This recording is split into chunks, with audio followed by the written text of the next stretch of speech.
Delibird's got a score to settle with Red, so it's donned its armour and it's out for revenge.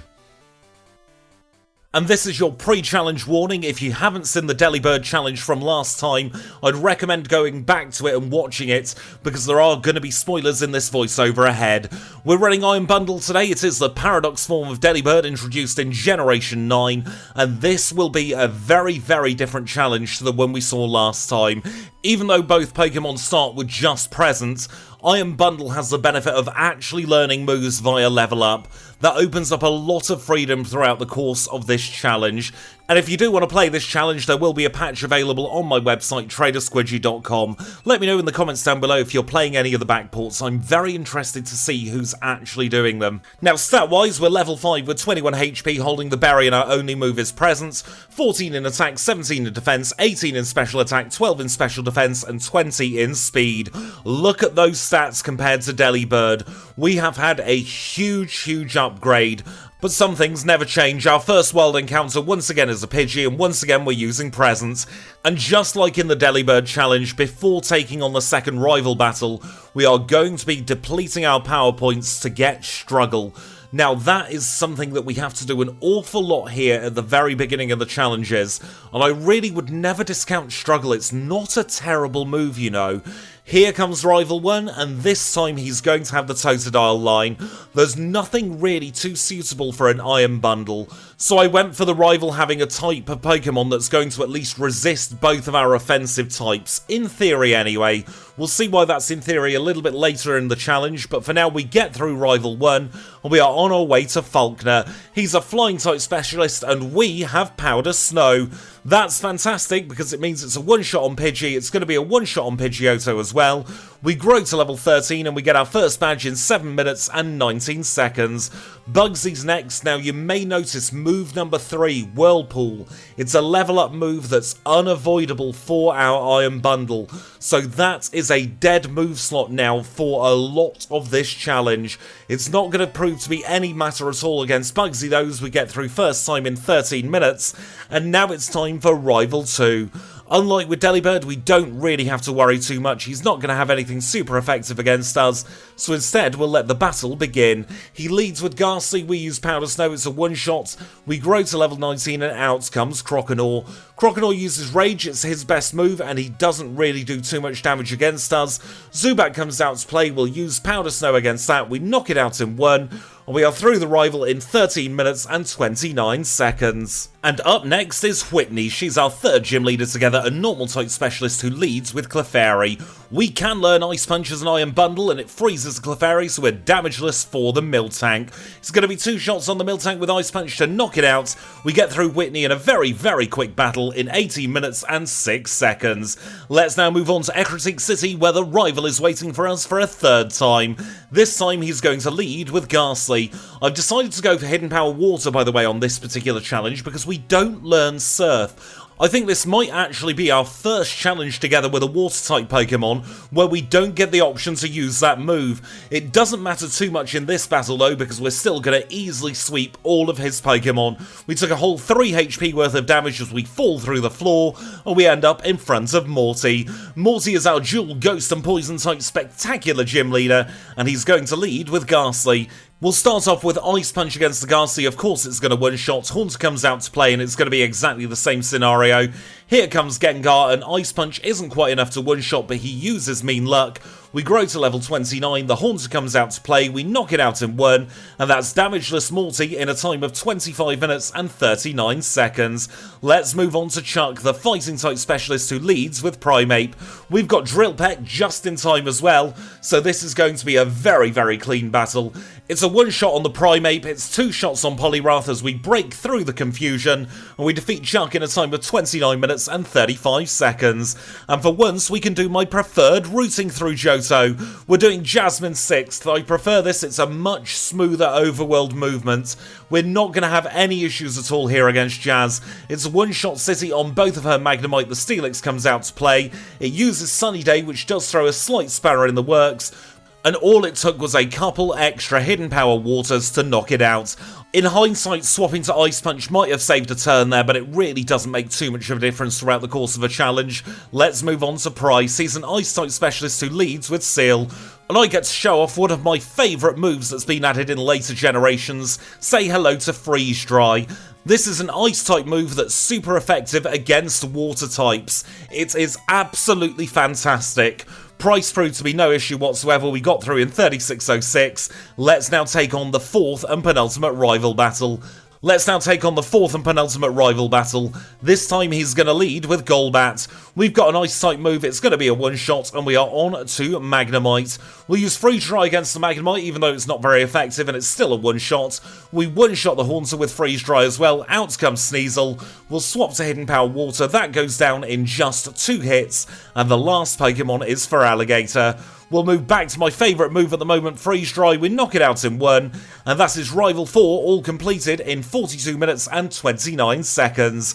Let's move on to Claire, and she will not know what's going to hit her.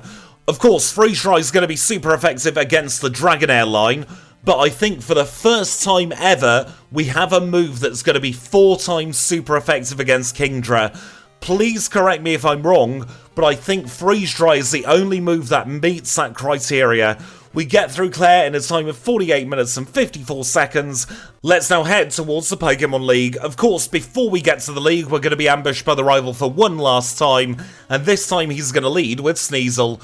We use Hidden Power, and it's a one-shot courtesy of a critical hit. Magneton comes out to play, it's not going to survive a Hidden Power Water. We grow to level 47, and we one-shot the Haunter as well. That brings us on to Kadabra. We'll use Hidden Power, and once again it's a one-shot. Are we going to go for a clean sweep here? Freeze Dry one-shotting for Alligator practically guarantees it, because we've only got Golbat left to go. We outspeed, we knock it out in 1, and we are resetless up to the Pokemon League. So let's now skip the heel and go straight to thanking the HM friends. It is a huge thank you to Kenya, to Abra, to Psyduck, and to Paris. You've all been a great help in the Johto region. Get yourselves some well-deserved rest while Iron Bundle prepares to take on the League.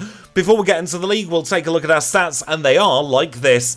Level 47 with 130 HP, holding the Nevermore Ice with Hidden Power, Drill Peck, Freeze Dry and Return, 111 in attack, 140 in defense, 155 in special attack, 95 in special defense, and 161 in speed. Those are the outer battle stats. We'll get a big buff in battle, as we'll see now, against Will. He's a Psychic type specialist who leads with Xatu. Freeze Dry's a one-shot, so it goes down straight away. We'll use Return against the Jinx. She's got no defense, she goes away as well. And Executor is third out. Freeze Dry's super effective, it's another simple one-shot as we grow to 48. Slowbro doesn't stand a chance either, and neither does the final Xatu. That was a very, very strong start to the League for Iron Bundle. 53-38, let's move on to Koga. Koga is, of course, a Poison-type specialist who leads with Ariados. Drill Peck's going to make light work of Ariados as we knock it out in 1. Here comes Venomoth, and once again, Drill Peck's a one-shot. Third out is Fortress. We're going to use Hidden Power Water here.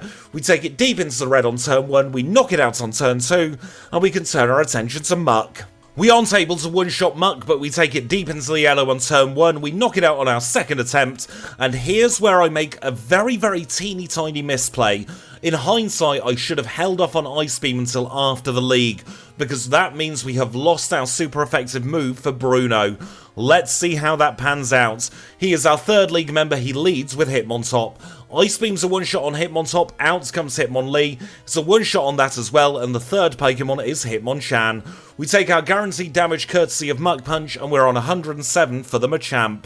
We use Ice Beam, and it's not a one-shot, and Cross Chop knocks us out. I'm not sure if Drill Peck would have been a one-shot there. I'm sure people far cleverer than me will be able to tell me, but I really do feel like I should have held on to Drill Peck a little bit longer. As it happens though, that isn't what happened on the day, so we're going to make the best with what we've got. We do have a very good chance of getting through the Machamp now, because Cross Chop didn't crit. We are then able to two-shot, and we've just got Onix left to go. Onix is weak to Ice Beam, we knock it out in 1. We are through Bruno on only our second try. And now it's time for Karen. She is, of course, the Dark-type specialist who leads with Umbreon. Umbreon's sand attack misses, that means we're at perfect accuracy for the rest of the battle, and honestly I can't see any issues from here on out. So one shot on the Vileplume, Gengar comes out to play, it doesn't even get a chance to swear at us, we've got Murkrow next, that goes down in 1, she's going to send out Houndoom last, we have Hidden Power Water, we outspeed, we one shot, and we are through Karen in a time of 56 minutes and 14 seconds. And with that, there's only one obstacle between us and the Hall of Fame. It is, of course, time for Lance, the liar with the flyers, and he's going to lead with Gyarados. We've got Freeze Dry, that's 4 times super effective. I love this move, have I said that yet? Dragonite, 4 times super effective, go away. Up third is another Dragonite, 4 times super effective, get out of here. We've got 3 Pokemon left to go, Aerodactyl's next. We're going to use Freeze Dry, it's going to one-shot, Charizard comes out to play. We'll swap to Hidden Power Water, that's another one-shot, the last Pokemon is Dragonite. We'll go all offensive with our Ice Beam, we grow to level 52, and we defeat Lance first try in 56 minutes and 55 seconds. That gives us our final Hall of Fame time of 57 minutes and 11 seconds. It's been a good run so far, but this is only half the story. We've got another 8 gym badges plus the red fight left to come, so don't you dare go anywhere. Kanto is next. And we rejoin the action as we always do here in Vermilion City, where the first thing we do in Kanto is the last thing we do in Johto. We're going to get another rare candy, this time from the chairman of the Pokemon fan club. And with that safely tucked away in our pack, I am very pleased to announce that Iron Bundle is more than capable of taking on our standard Cantonian routing. So we're going to start here at Surge, move over to Erica, down to Janine, then it's over to Sabrina, up to Misty, across to Brock, down to Blaine, and we'll finish off with Blue. And talking of Blue, if you do want to skip ahead to the Blue fight, it's going to be happening at around about 14 minutes and 14 seconds. For everybody else, let's now sit back, relax, and have our standard Cantonian chat. And in this one, I want to continue the conversation that we had in the last Cantonian chat.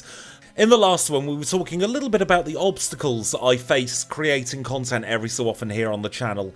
And that brings us to the January problem. As I'm sure a lot of you are very aware at this point, January really is the doldrums here on YouTube. There's not much going on, ad revenue is terrible, I think everyone knows that at this point, it's a bit of an open secret.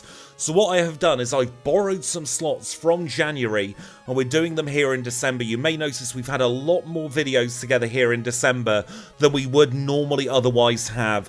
So that means I'm going to be doing slightly reduced schedule in January, also giving me time to get some new series prepped up and ready to get launched in the new year. But it also means I'll have a little bit extra time to stream. So we're going to be doing a fair amount of streaming together in January, and one of the big upsides of that is Nuzlocke Fridays is going to return. It's something I have sorely missed here on the channel.